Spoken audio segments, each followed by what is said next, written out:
Hey Ross World, my money makes money.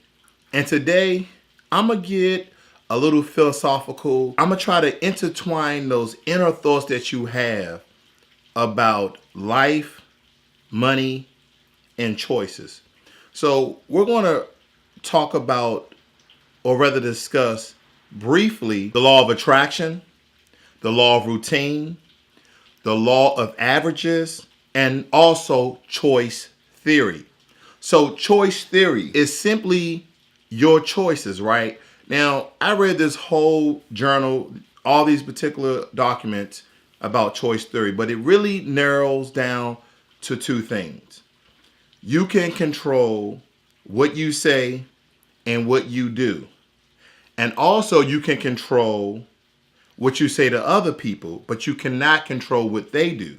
So these are the choices that you have in life on most things. Okay. When it comes to the law of attraction, I read the book The Secret, which talks about that in greater detail. And that's basically believing in something so powerfully that it manifests in your life. Okay. Now, the law of attraction works about 90 to 95% of the times because it's not something magical. It's not something that poof goes the magic dragon. It's something that you actually envision yourself. So when you go out into the world, you have images and you positively retract those things inside your life. And when you're on the internet or is at work, you start to talk about it. You start to do certain regimens in order for those things to absorb in your life. The law of averages is basically if you do something long enough and you look at the averages of you doing it, you can predict what your average will be. Okay, the same thing with mathematics. Okay, it's the same thing. So if you say, okay, if I go to 100 homes and every 100 homes I can sell three particular items, you can assume because of averages, if I go to 200 homes, you can sell six things. That makes sense, correct? So that's the law of averages. And then the law of routine is basically this. Everyone knows if you do something, whether it be 14 to 21 days, it becomes a routine and you no longer have to actually think about it. You just do it. That muscle memory. So what am I getting at talking about all these physiological things, all the psychological things? What is he talking about? What I'm talking about is this. It doesn't matter how much you listen to me about encouraging you to invest and save and budget. You're not going to do it. You're not going to do it because you don't understand the psychology behind it. Okay? The psychology behind of making money. Making money is just not, oh, let me throw some things in savings. Well, how much should I put in savings? And what type of savings account should I put in there? And how long should I do it? All these are thoughts. All this is a process. And so in our mind, we've had psychological barriers. Okay. We have psychological gates that only you can open. Only you can open them because you have the keys to success in your life. What you're lacking is education.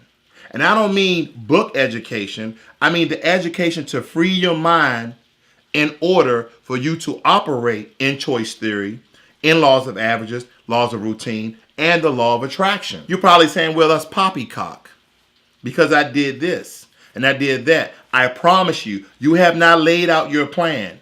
You are not the architect of your own design. Be the architect of your own design. Take information that is everywhere. It's everywhere. It's on your job. It's at home. Look at things like you never looked at them before. Look at them. Look at your dresser. You got 3 or 6 drawers in your dresser. What if you say, you know what? I don't know about all this savings and stuff, but what if I put $20 in each dresser drawer every month? You'll either have $60 or $120. And what if you kept doing that? Okay, that's a routine. And you're going to be thinking about doing that all the day, all the month. And you will envision, will encourage you to continually doing it. And then that average will be what? You having money. But let me tell you this, that could be a good strategy. And you may not trust your money in these banks. But banks are better than they ever have before. And I always tell you, put your money where it's going to grow. If unfortunately your house, your apartment, your condo, your place of living burns down, so does that money. But some people believe in having that hard cash on hand. Okay, put your money in a fire-proof, fire-retardant safe.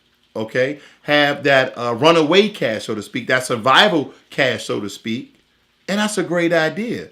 I'm not against that, but put majority of your bank, put majority of your money inside of FDIC approved accounts. So if anything should happen, you still have your money backed by the federal government. So I want you to think about these things right here that I gave you very brief explanations on, because these things are life. These are life in a bundle. And I gave them to you all at once. Now, if you want to learn about, the law of attraction, then read The Secret. If you want to learn about choice theory, then Google it. If you want to read about law of averages and law of routines, just look it up. And also, even The Alchemist, written by Paulo Coelho, will help you to obtain that dream that you have. Because all of these things that I've read and I've accumulated over time helps me to free my mind in order to do the things I'm doing today, in order for me to obtain wealth. And like I said before, wealth is your definition. Wealth is your definition. What am I saying?